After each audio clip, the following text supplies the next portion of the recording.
बहुत सारे लोग स्टॉक मार्केट में ट्रेडिंग करना चाहते हैं। कुछ लोग इंट्राडे ट्रेडिंग करना चाहते हैं, कुछ लोग स्विंग ट्रेडिंग करना चाहते हैं, कुछ लोग स्टॉक में इन्वेस्टमेंट करना चाहते हैं।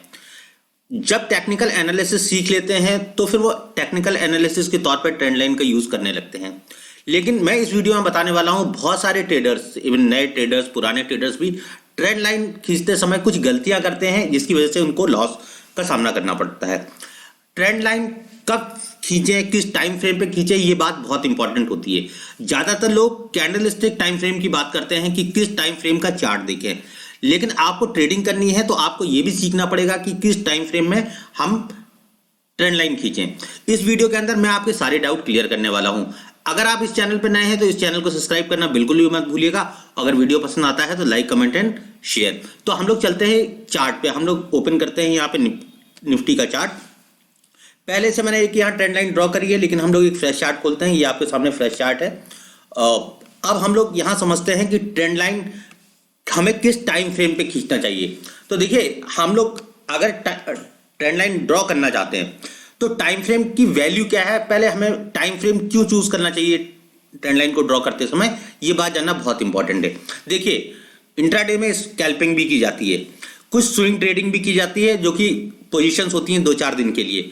लेकिन हमें जब भी इंट्राडे के अंदर पोजीशन कोई बनानी है, अगर हमारा एंट्री टाइम 5 मिनट का है तो हमारा ट्रेंड लाइन टाइम क्या होना चाहिए, ये बात बहुत इंपॉर्टेंट है। स्विंग के अंदर अगर हमारा एंट्री टाइम 1 आवर है तो ट्रेंड लाइन टाइम क्या होना चाहिए, ये बहुत इंपॉर्टेंट है। लॉन्ग टर्म इन्वेस्टिंग के टाइम, अगर हमारा एंट्री टाइम वीकली चार्ट पे है तो फिर हमारा ट्रेंड लाइन किस चार्ट पे होना चाहिए, ये बात बहुत इंपॉर्टेंट है। तो इस वीडियो में हम लोग ना सिर्फ ड्रॉ करके देखेंगे, उसको समझेंगे भी कि हम लोग ऐसा क्यों करते हैं और इससे रिस्क प्रोबेबिलिटी आपकी कितनी कम हो जाती है, वो सारी चीजें इस वीडियो में जानेंगे। इस वीडियो में आप लास्ट तक बने रहेंगे, तभी आपको सारी चीजें समझ में आएंगी। तो आई होप कि ये वीडियो आप इंजॉय करेंगे और लास्ट तक इस वीडियो में बने रहेंगे। तो हम लोग पहले तो बात कर लेते हैं बड़े टाइम फ्रेम की।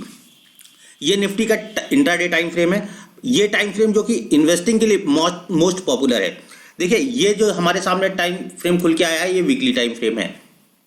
अगर हम इस वीकली टाइम फ्रेम में ट्रेंड लाइन खींचे तो फिर हमें क्या होगा, हमें एंट्री कहां मिलेगी, किस टाइम फ्रेम में हमें एंट्री मिल जाएगी। देखिए, बहुत इंपॉर्टेंट टॉपिक है, इसलिए इसको संभल के सुनिएगा, उसमें थोड़ा सा फोकस कीजिएगा। आप लोग ट्रेंड लाइन उसमें ड्रॉ भी कीजिएगा। देखिए, यहां पे एक मार्केट का एक ट्रेंड बना था। ये मार्केट का ट्रेंड बना था मंथली चार्ट के अंदर, जब कोविड का फॉल आया था। अब कोविड के फॉल में बहुत लोग पैनिक में आ गए थे, बहुत लोग ने स्टॉक्स को सेल करना स्टार्ट कर दिया था।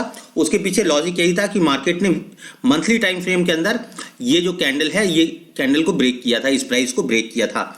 अब हम लोग मंथली चार्ट को कन्वर्ट कर देते हैं वीकली चार्ट में। तो अगर वीकली चार्ट में हम लोग यहाँ पे जाएंगे तो ये देखिए, यही वो समय है जहाँ ये ट्रेंड लाइन ड्रॉ की हुई है, यही वो समय है जब कोविड का ब्रेकआउट आया था, ब्रेकडाउन आया था। अगर हम लोग यहाँ पे थोड़ा सा डेली चार्ट की तरफ जाते हैं तो हम लोग डेली चार्ट पे जाएंगे और थोड़ा सा बैक जाएंगे जहां पे कोविड का फॉल आया था 2020 के आसपास। तो कोविड के फॉल में वो ट्रेंड लाइन अभी भी वैलिड होगी, वैलिडेट करेगी।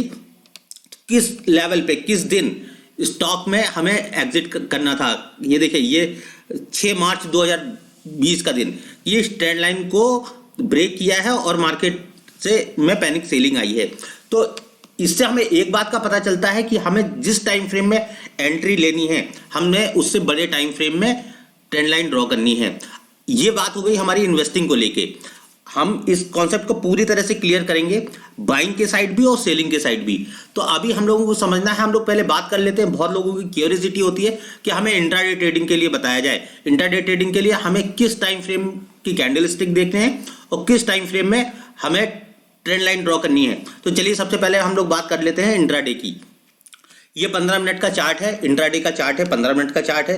अगर हमारा एंट्री टाइम 5 मिनट का है, हम एंट्री के लिए 5 मिनट का चार्ट दिखते हैं, तो निश्चित तौर पे हमारी ट्रेंड लाइन जो है 15 मिनट के चार्ट पे होगी और साथ में 1 घंटे के चार्ट पे भी हम ट्रेंड लाइन को ड्रॉ करके रखेंगे। कहने का मतलब ये है, एंट्री टाइम से बड़े टाइम फ्रेम में हमें ट्रेंड लाइन को ड्रॉ करना है। अगर हमारा एंट्री 5 मिनट का है तो हम लोग 15 मिनट के चार्ट पे एक ट्रेंड लाइन ड्रॉ करेंगे। यहाँ पे गए, ये 15 मिनट का चार्ट है और यहाँ पे हम एक ट्रेंड लाइन ड्रॉ करेंगे जहाँ पे लोअर पॉइंट्स और लोअर पॉइंट्स को या फिर अपर पॉइंट्स को हम लोग कनेक्ट करने की कोशिश करेंगे। ये देखिए, ये लोअर पॉइंट्स है, यहाँ पे एक लो टच हुआ, दूसरा लो टच हुआ, यहाँ पे मार्केट आई, तीसरा लो टच हुआ और यहाँ से मार्केट बुलिश हो गई। फिर यहाँ पे नया ट्रेंड लाइन आ गया, ये ट्रेंड लाइन इनवैलिड हो गई। पिछली वाली वीडियो में बताया था कि कोई भी ट्रेंड लाइन किसी स्टॉक में किसी भी चार्ट पर 3 बार वैलिड होती है, चौथी बार वो ट्रेंड लाइन इनवैलिड हो जाती है, ऐसा कहा जाता है, लेकिन हर बार ये सही नहीं होता है। तो ये जो मार्केट है वो गेम ऑफ प्रोबेबिलिटी इसमें रहती है। बहुत बार क्या होता है, जो रूल्स होते हैं वो काम नहीं करते हैं। तो अब यहाँ पे देखिए, यहाँ पे एक नई ट्रेंड लाइन खींचे कि वो ट्रेंड लाइन इनवैलिड हो गई और ये ट्रेंड लाइन देखिए, इस ट्रेंड लाइन ने पहली बार सपोर्ट लिया, दूसरी बार सपोर्ट लिया और यहाँ तीसरी बार सपोर्ट लिया, चौथी बार ट्रेंड लाइन इनवैलिड हो गई, स्टॉक नीचे आ गया, है ना। तो ये जब अब इस बात से हमें ये अंदाजा लग सकता है कि हमें जो हमारा एंट्री टाइम होगा उसके बड़े टाइम फ्रेम पे हमें ट्रेंड लाइन का यूज करना है ताकि हमें सही ट्रेड मिल सके। ये तो इंट्राडे के लिए बात एकदम परफेक्ट है। अब स्विंग ट्रेड में हमें क्या करना है, स्विंग ट्रेड में ट्रेंड लाइन किस टाइम फ्रेम में खींचे और एंट्री हम किस टाइम फ्रेम में ले, ये बात जानना बहुत इंपॉर्टेंट है। तो हम लोग स्विंग टाइम फ्रेम के लिए आप कमेंट में बताइए मुझे कि स्विंग टाइम फ्रेम के लिए, स्विंग ट्रेडिंग के लिए आप कौन सा टाइम फ्रेम यूज करते हैं एंट्री के लिए और किस टाइम फ्रेम को देखते हैं, प्लीज आप ही हमें कमेंट करके बताइए। हम लोग डेली टाइम फ्रेम देखेंगे। अगर हमें स्विंग ट्रेड करना है, डेली टाइम फ्रेम लेंगे और डेली टाइम फ्रेम में खींचेंगे ट्रेंड लाइन और एंट्री का जो टाइम होगा 1 आवर का टाइम होगा। देखिए यहाँ पे हम एक ट्रेंड लाइन ड्रॉ कर रहे हैं, ये एक ट्रेंड लाइन है, मार्केट कॉन्टिन्यूसली नीचे की तरफ है और यहाँ पे नीचे आने के बाद यहाँ पे एक एंट्री हम लोग ढूंढेंगे।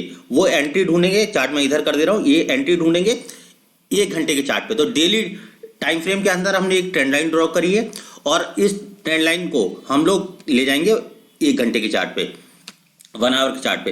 तो अब हम लोग यहाँ देखते हैं 1 घंटे के चार्ट पे जो हम लोगों ने ट्रेंड लाइन ड्रॉ करी थी उसका वैलिडेशन क्या है, वो वैलिडेट कितना कर पा रही है।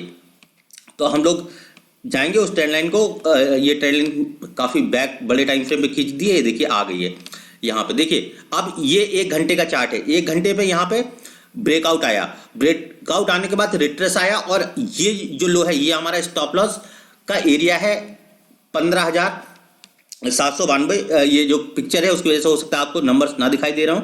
तो ये 15,796 का जो लेवल है ये हमारा स्टॉप लॉस का लेवल है। यहां से मार्केट ने ट्रेंड लाइन को ब्रेक किया, मार्केट ने रिट्रेसमेंट किया। अगर हम वेट कर सकते हैं तो दूसरा रिट्रेसमेंट इस लेवल पे भी हम लोग ट्रेड एग्जीक्यूट कर सकते हैं और इस लेवल का स्टॉप लॉस सबसे अच्छा स्टॉप लॉस माना जा सकता है। हमेशा हमें वेट करना है, ब्रेकआउट के बाद एक रिट्रेसमेंट का वेट करना है।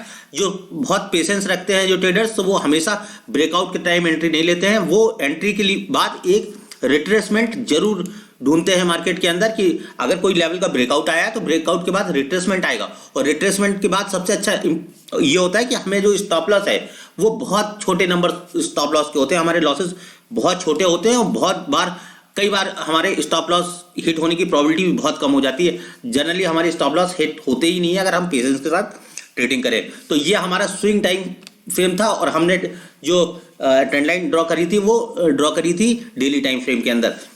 तो इस तरह से स्विंग ट्रेडिंग, इंट्राडे ट्रेडिंग या पोजिशनल ट्रेडिंग की जा सकती है और ट्रेंड लाइन को इस तरह से ड्रॉ किया जा सकता है। और ट्रेंड लाइन को ड्रॉ करने में टाइम फ्रेम का बहुत इंपॉर्टेंट रोल होता है।